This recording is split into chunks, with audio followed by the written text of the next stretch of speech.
On September 11, 2001, the United States experienced the deadliest terrorist attack in its history. In the immediate aftermath, a traumatized nation launched a rapid military response in Afghanistan to dismantle the Taliban and hunt for the leadership of al-Qaeda. But as the war in Afghanistan began, the Bush administration initiated a pivot toward Iraq. This new focus was built on three specific claims: that Saddam Hussein possessed weapons of mass destruction, that he maintained ties to al-Qaeda, and that his regime posed an imminent threat to global security. Global skepticism was immediate and widespread. Traditional allies like France and Germany argued for continued UN weapons inspections, and on a single day, millions of people across 800 cities participated in the largest anti-war protest in history. The administration ultimately bypassed the UN diplomatic process. By issuing a 48-hour ultimatum for Saddam Hussein to leave Iraq, they committed the United States to a unilateral war founded on unverified intelligence rather than proven evidence. The invasion itself was a display of overwhelming military force. On March 20, 2003, the U.S. launched Shock and Awe, a campaign of precision bombing that crippled Iraqi command centers and allowed ground forces to dismantle the country's conventional military in just 3 weeks. Baghdad fell quickly, punctuated by the televised toppling of Saddam's statue. Shortly after, President Bush declared that major combat operations were over, standing beneath a Mission Accomplished banner on the deck of an aircraft carrier. However, the destruction of the ruling Ba'athist state left no functional replacement in its place. A massive power vacuum emerged as the old government institutions vanished. This created the central paradox of the invasion. While the U.S. military mastered the mechanics of conquering a nation, that very efficiency triggered a governance crisis for which there was no viable strategy. Leadership of the occupation fell to Paul Bremer and the Coalition Provisional Authority. Within his first 2 weeks, Bremer issued 2 bureaucratic decrees that transformed the Iraqi landscape. Order number 1, de-Baathification, banned Saddam's party from government employment. Iraq lost its teachers, doctors, and engineers overnight. Order number 2 dissolved the military, sending hundreds of thousands of trained, armed men home with no future.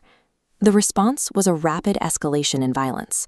Former soldiers united with Sunni militants and foreign jihadists to form an insurgency, using concealed roadside bombs, or IEDs, as their primary weapon against American forces. The insurgency was the direct result of these administrative choices.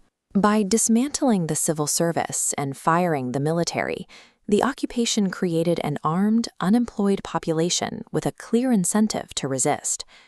The moral foundation of the war effort further crumbled in 2004. Leaked photos of American soldiers abusing Iraqi prisoners at Abu Ghraib radicalized much of the local population and served as a powerful recruitment tool for the growing insurgency. As the insurgency grew, jihadist leader Abu Musab al-Zarqawi executed a plan to trigger a civil war. His operatives targeted Shia holy sites, culminating in the 2006 bombing of the Al-Askari Mosque, which destroyed one of the country's most sacred Shia shrines. Iraq fractured along sectarian lines. Sunni and Shia death squads roamed Baghdad, and American troops were caught in the middle of a brutal internal conflict they were not initially equipped to manage. Amidst this peak in violence, UN inspectors delivered their final report. They confirmed that Iraq possessed no stockpiles of weapons of mass destruction. The original justification for the war was gone. U.S. forces remained trapped in a sectarian civil war, struggling to stabilize a country based on a fundamental intelligence failure. In 2007, President Bush announced a surge of 20,000 additional troops. To lead this effort, he turned to General David Petraeus, who introduced a new doctrine of counterinsurgency. Petraeus moved troops off massive bases and into neighborhoods to protect civilians and build trust. This coincided with the Anbar awakening. Sunni tribal leaders, exhausted by al-Qaeda's brutality, joined forces with the U.S. military, becoming local security partners to purge extremist groups from their communities.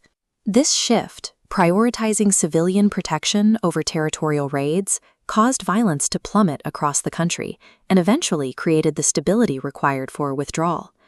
As the security situation stabilized, the old regime was formally closed. Saddam Hussein was found hiding in a dirt hole near his hometown, put on trial by an Iraqi court, and executed for crimes against humanity. U.S. combat operations ended quietly in 2011 with a flag-lowering ceremony in Baghdad. There were no victory banners as the final armored convoy rolled across the border into Kuwait. The numbers reflect the scale of the conflict: 4,400 American lives lost, 32,000 wounded, and an estimated $2 trillion spent.